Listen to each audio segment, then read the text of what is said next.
जय Jagannath. Hello friends, welcome to my channel. तो आउ दिन दुई दिन पर कौन हम ना जो ब्रह्मपुर यूनिवर्सिटी और रमादेवी यूनिवर्सिटी एग्जाम स्टार्ट होची सेमिस्टर एग्जाम। तो से आम माराथन क्लास आनी history honours core paper 5 Bharat इतिहास 3 जोटा 750 ख्रीटाब्द 1206 ख्रीटाब्द जाए अच्छी। तो सही आम कौन करवा यूनिट 1 ठारू आरंभ करवा यूनिट 4 जाए सबू जाक 2 मार्किया क्वेश्चन आम डिस्कसन करदे। तो 2 मार्किया क्वेश्चन केतोटी आसीबो 9टी आसीबो 9टी आसीबो जार मूल्य होची 18 मार्क। तो समस्ते पूरा लास्ट जाए वीडियो को देखंतु जदि आपण भी पूर्व वीडियो देखि नाते आम 1 मार्किया क्वेश्चन सेठी डिस्कसन करचंती। तो से वीडियो देखंतु यूनिट 1 4 जाए माराथन क्लास को पूरा लास्ट जाए देखंतु। समस्ते लाइक कमेंट नियति भाबरे करंतु कमेंट लाइक नियति भाबरे करिवे। माराथन क्लास को लास्ट जाए करंतु। आम यूनिट 1 ठारू आरंभ करिकि 4 जाए सब जाक 2 मार्किया एठी आम डिस्कसन करिवा। एठी प्रथम प्रश्न अछि प्रारंभिक मध्ययुगीय ऐतिहासिक उपादान विषय लेख। प्रारंभिक मध्ययुगीय भारतीय ऐतिहासिक तथा जानिबा निमित्ते ऐतिहासिक तत्कालीन राजनैतिक सामाजिक अर्थनैतिक वैदेशिक संपर्क थिबा गुरुत्वपूर्ण उपादान को ग्रहण करिसेंती। से सब गुरुत्वपूर्ण उपादान कौन देखिबा। मध्ययुगरे इतिहास जानिबा निमित्ते साहित्यिक और प्रत्नतात्विक उपादान गुरुत्व बहन करे। कौन गोटे है साहित्यिक उत्पादन आ गोटे प्रत्नतात्विक उपादान। साहित्यिक उत्पादन कौन संस्कृत साहित्य इस्लाम धर्म साहित्य वैदेशिक विवरणी पुराण शास्त्र व्यतीत राजा महाराजा द्वारा स्थापन करा जायतिबा स्थापत्य और भूमिदान अभिलेख ऐतिहासिक उपादान तथ्य संग्रह करे। यही सब होची हमर कोन मध्ययुगीय इतिहास रचना करिया पय ऐतिहासिक उपादान गोटे होची मन रखिए प्रत्नतात्विक आ गोटे साहित्यिक। एति मन रखिबे साहित्यिक भीतर कोन कोन जाउची प्रत्नतात्विक भीतर कोन जाउची जो स्थापत्य ए सब जाउची प्रत्नतात्विक हला। अभिलेख विज्ञान का कुआ जाय मोस्ट इंपोर्टेंट क्वेश्चन।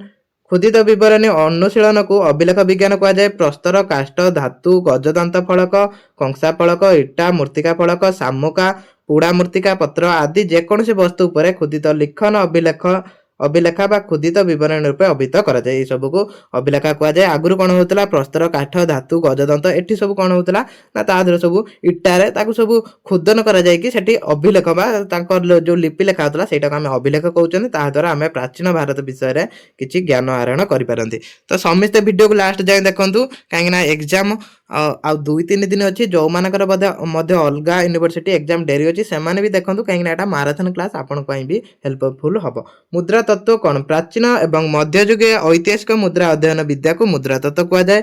प्रारंभिक मध्ययुगीय इतिहास जानिबा निमंते मुद्रा एक गुरुत्वपूर्ण उपादान अटे। यदि प्रारंभिक मध्ययुगीय इतिहास आम जानिबा मुद्रा होची गोटे गुरुत्वपूर्ण उपादान कहीं मुद्रा से प्रचलन करथिले जहा द्वारा सेमानकर राज्य शासन विषय रे आ तांका आर्थिक स्थिति भी जना पड़ता। प्रारंभिक मध्ययुगीय मुद्रा मानकर तत्कालीन सामाजिक राजनैतिक अर्थनैतिक इतिहास गुरुत्व बहन करे। से सब सामाजिक राजनैतिक अर्थनैतिक विषय आम जानी पारंती।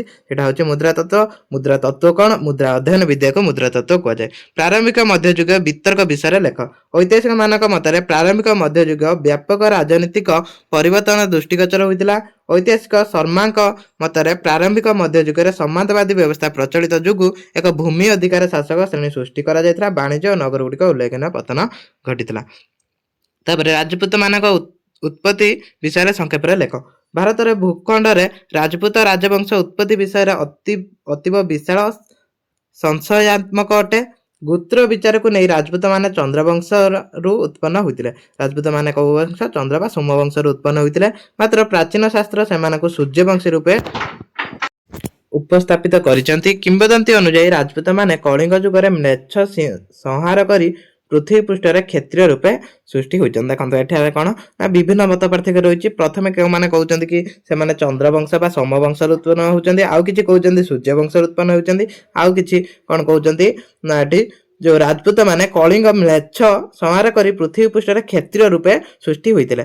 तो लोक कथा गुडी करे राजपूत माने अग्निकुल बा अग्नि जन्मित रूपे वर्णना करा जाय। तो एई भलिया लिखिबे जतिक भी अछि सेतिक लिखिबे। चूल मानक नगर गुडिक वर्णना कर। चूल मानक नगर गुडिक किमे थिला आधुनिक चित्रिनापल्ली तांजर पुरातन पुत्तुकोट्टाई राज्य एक अंश द्वारा चूल राज्य गठित। या उल्लेखनीय नगर गुडिक मध्य चांदर त्रिचिनापल्ली और कुंभाकरम रे अन्यतम। चूल राजधानी कंगड़ चोलपुरम एक प्रसिद्ध नगरी।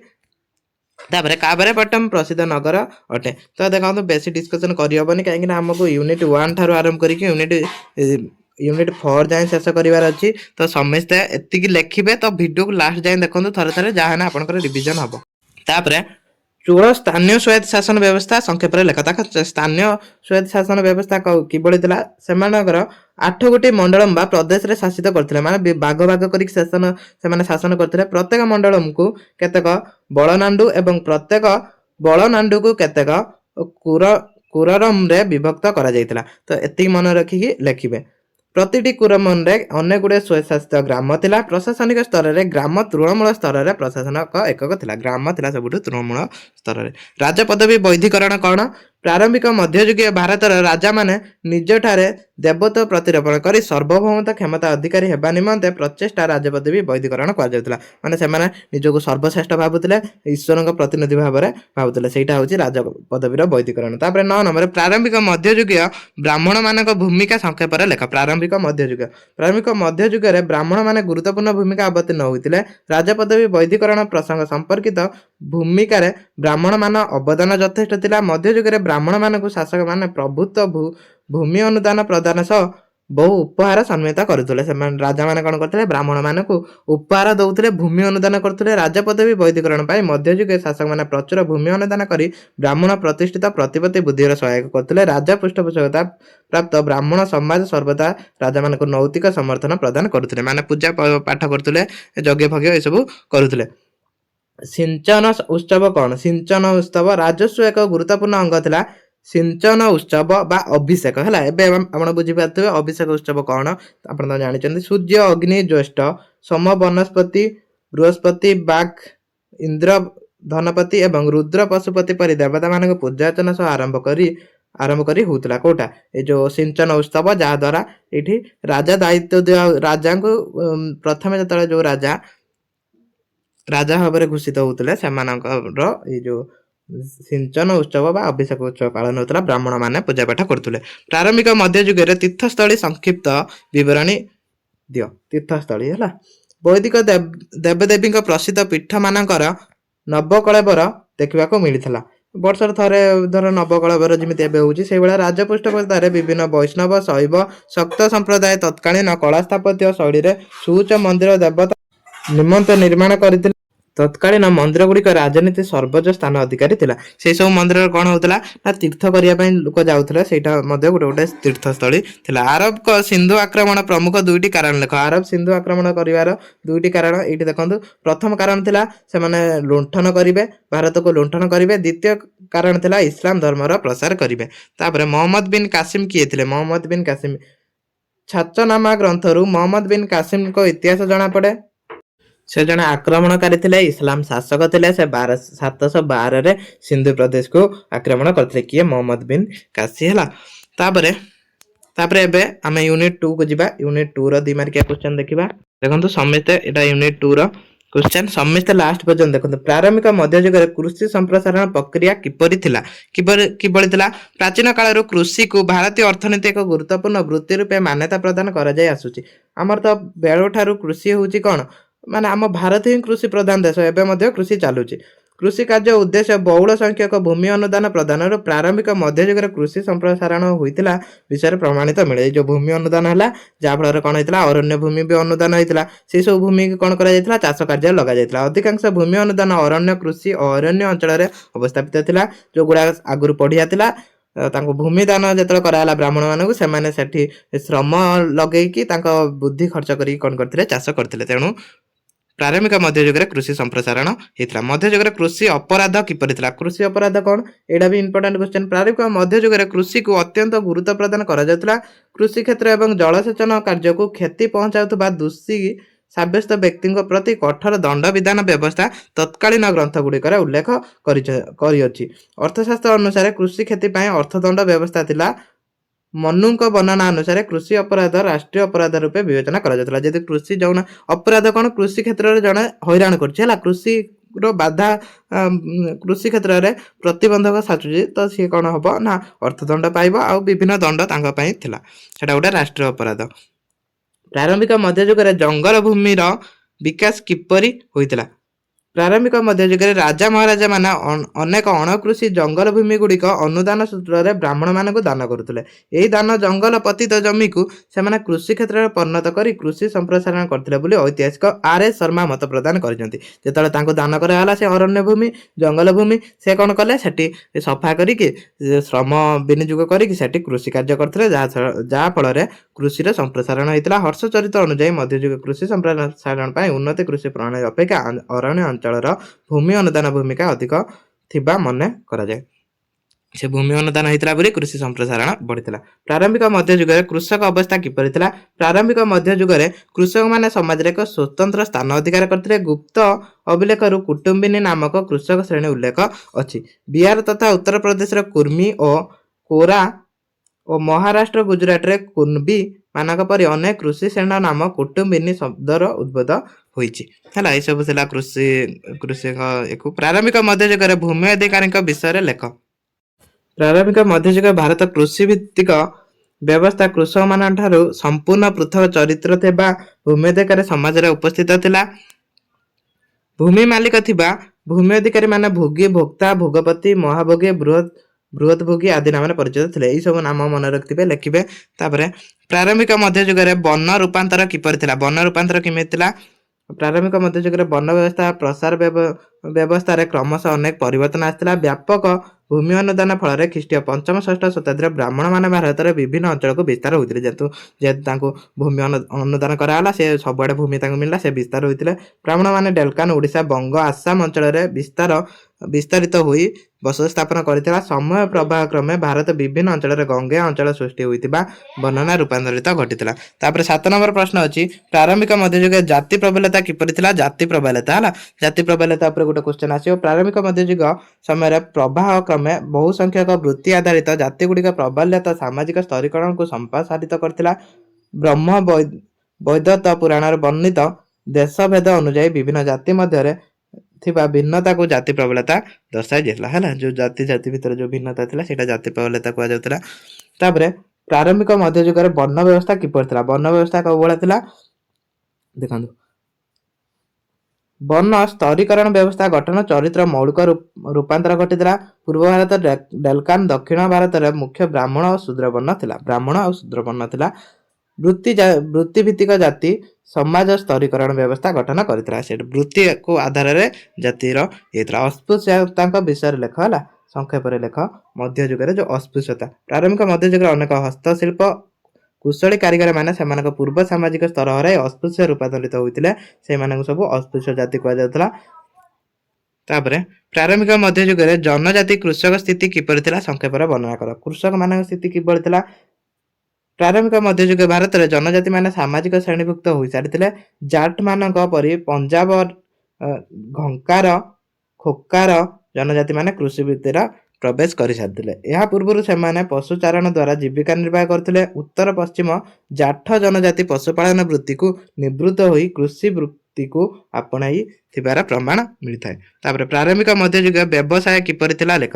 ପ୍ରାରମ୍ଭିକ ମଧ୍ୟଯୁଗରେ ବ୍ୟବସାୟ କିଭଳି ଥିଲା?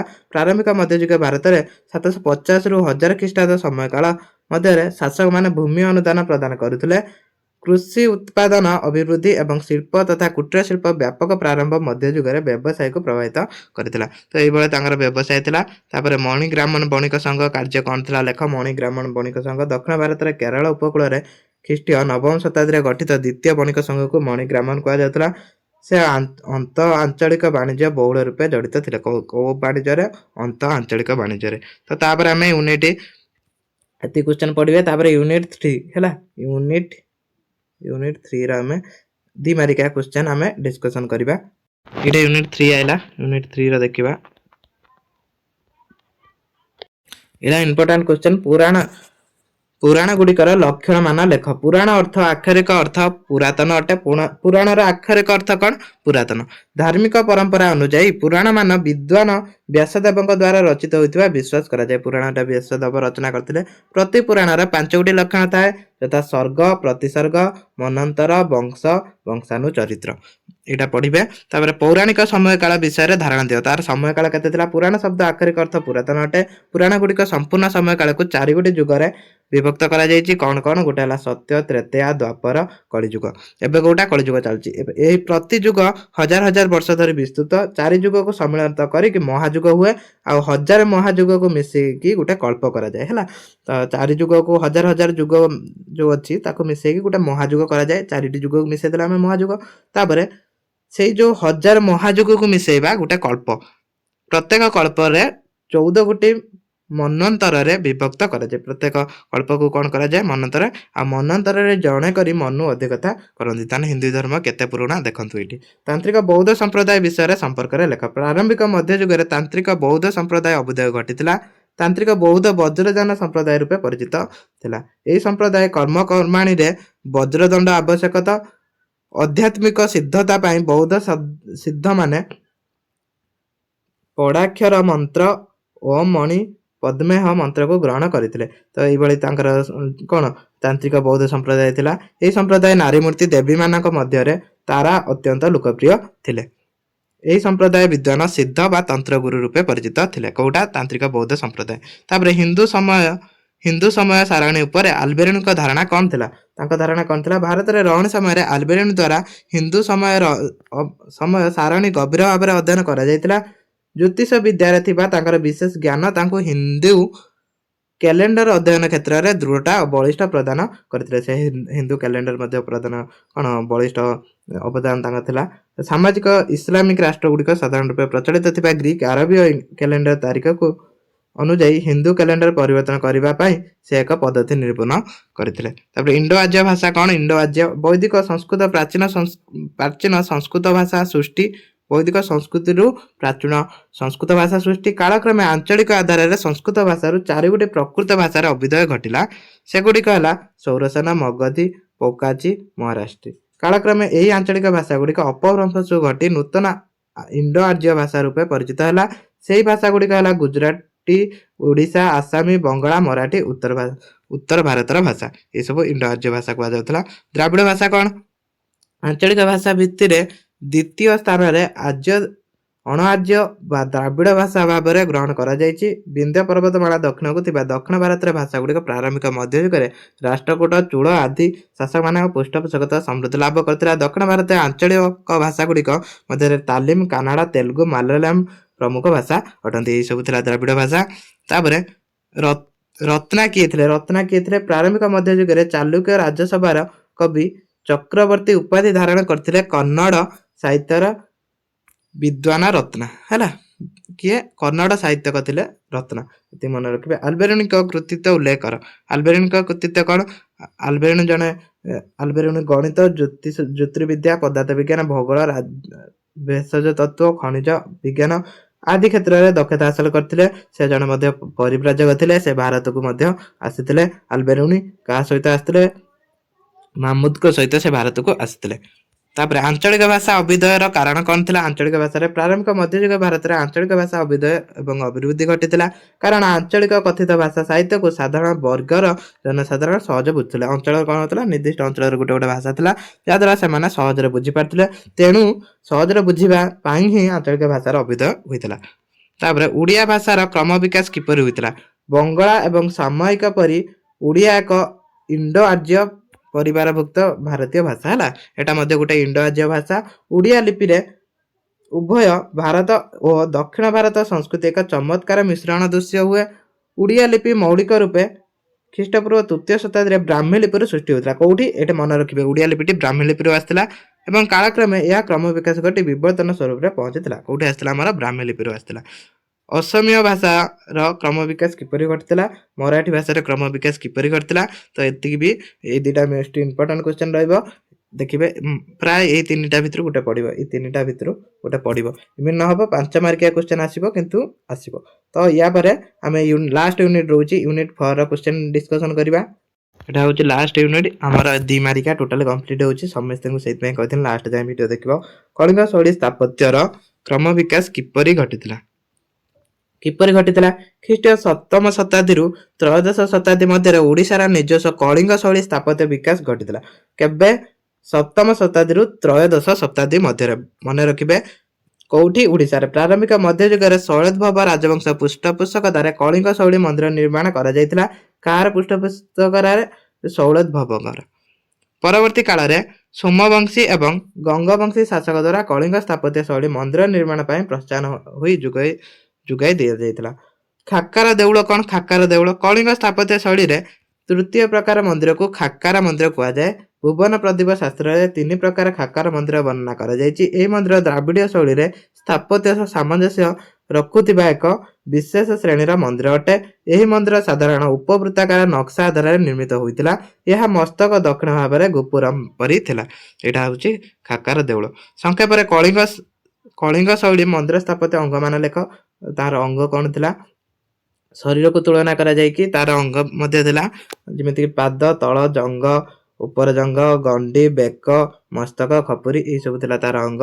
ଶିଳ୍ପଶାସ୍ତ୍ର ନକ୍ସା ଅନୁଯାୟୀ ମନ୍ଦିରଗୁଡ଼ି 4ଗୋଟି ମୁଖ୍ୟ ଅଙ୍ଗରେ ବିଭାଜିତ କରାଯାଇଥିଲା। ସେ 4ଗୋଟି କ'ଣ କ'ଣ? ଗୋଟେ ହେଲା ପିଷ୍ଟ, ବାଡ଼, ଗଣ୍ଡି, ମସ୍ତକ। ପିଷ୍ଟ, ବାଡ଼, ଗଣ୍ଡି, ମସ୍ତକ। ମନେ ରଖିବେ ଏଇ 4ଟା। ଗୋପୁରମ କ'ଣ? ଗୋପୁରମ ଦକ୍ଷିଣ ଭାରତର ମନ୍ଦିର ସ୍ଥାପତ୍ୟ ଶୈଳୀର ଏକ ଅଂଶ ଗୋପୁରମ ଅଟେ। ପ୍ରମୁଖ ଦ୍ରାବିଡୀୟ ମନ୍ଦିର ଗୁଡ଼ିକ ଚତୁଃପାର୍ଶ୍ୱରେ ପରିସୀମା ଏଗୁଡ଼ିକ ମୁଖ୍ୟ ନିର୍ମାଣ ଦଣ୍ଡାୟମାନ ଥିଲା।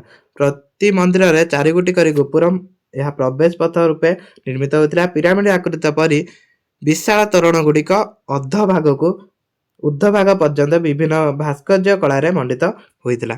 ତାପରେ ଚୌୱାଡ଼ି କ'ଣ? ଚୌୱାଡ଼ି ଆଗମ ଗ୍ରନ୍ଥ ଗୁଡ଼ିକ ମଧ୍ୟଯୁଗ ପାରମ୍ପରିକ ଦ୍ରାବିଡ ସ୍ଥାପତ୍ୟ ବର୍ଣ୍ଣିତ ଅଟେ। ଏହି ଆଧାରରେ ଦ୍ରାବିଡ ମାନେ ମନ୍ଦିର ବହୁସ୍ତମ୍ଭ ଶ୍ରେଣୀର ବିଶିଷ୍ଟ ଅତି ଦୀର୍ଘ ଗୃହ ଗୁଡ଼ିକ ନିର୍ମାଣ କରାଯାଇଥିଲା। ତ ଏଇଠି ଯେତିକି ବି କ୍ୱେଶ୍ଚନ୍ ଅଛି ପଢ଼ିବେ। ଓଡ଼ିଶା ଶକ୍ତି ସମ୍ପ୍ରଦାୟ ନାମ ଉଲ୍ଲେଖ କର। ପ୍ରାରମ୍ଭିକ ମଧ୍ୟଯୁଗୀୟ ଶକ୍ତି ତୀର୍ଥ ବିଷୟରେ ଲେଖ। ଶିବ ସିଦ୍ଧାନ୍ତ କ'ଣ? ତାପରେ କାଶ୍ମୀରର ଶୈବ ସମ୍ପ୍ରଦାୟ କ'ଣ? ନୟନର ମାନଙ୍କ କାର୍ଯ୍ୟ ଲେଖ। ଆଲଭର ମାନଙ୍କର କାର୍ଯ୍ୟ ଲେଖ। ରାମାନୁଜଙ୍କ କୃତିତ୍ୱ ଉଲ୍ଲେଖ କର। ମାଧବାଚାର୍ଯ୍ୟ ବିଷୟରେ ସଂକ୍ଷେପରେ ଲେଖ। ତ ଏତିକି ଆମ ୟୁନିଟ୍ 1 ୟୁନିଟ୍ 4 ଯାଏ ମାରାଥନ 2 ମାର୍କିଆ କ୍ୱେଶ୍ଚନ୍ ଆମେ ଡିସ୍କସନ୍ କରିଦେଲେ। ତ ସମସ୍ତେ ଏତିକି ପଢ଼ିବେ ନିହାତି ଭାବରେ। ତ ଭିଡ଼ିଓକୁ ଏଇଠି ରଖିବା। ନେକ୍ସଟ ଭିଡ଼ିଓରେ ଆମେ ଲଙ୍ଗ କ୍ୱେଶ୍ଚନ୍ ଡିସ୍କସନ୍ କରିବା। ଲଙ୍ଗ କ୍ୱେଶ୍ଚନ୍ 5 ମାର୍କିଆ କ୍ୱେଶ୍ଚନ୍ ଡିସ୍କସନ୍ କରିବା।